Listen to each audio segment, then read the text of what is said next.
আমরা তাহলে sir log লিখি। এবার হয়েছে কিন্তু একটা কিন্তু তোরা থ্যাংক ইউ বলি না।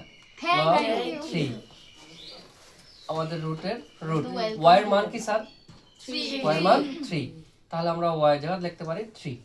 আর এই যে 3 এর 3 তাহলে log 3 এই 3 এর 3 মাথার উপরে 3। একটু চিন্তা করে দেখি স্যার আমাদের রুট মানে কি? Half half. রুট মানে হাফ। রুট মানে হাফ। ব্র্যাকেটে ব্র্যাকেট। কারো কোনো প্রশ্ন আছে? আচ্ছা log 3 এই 3 কি করবে স্যার? উপরে যাবো কেন?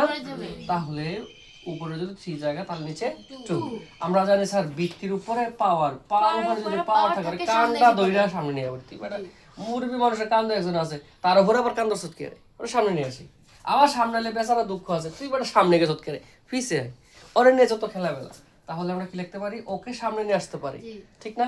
তাহলে 3/2 এখানে লিখতে পারি log 3 এবারে এই 3 দিয়ে 3 কাটে কি হয় 1। তাহলে এখানে হলো কি 3/2 ইনটু 1 লগ তো বাদ। তাহলে অ্যানসার কি হয় স্যার? 3/2। বুঝতে পারছি? বুঝতে পারছি স্যার?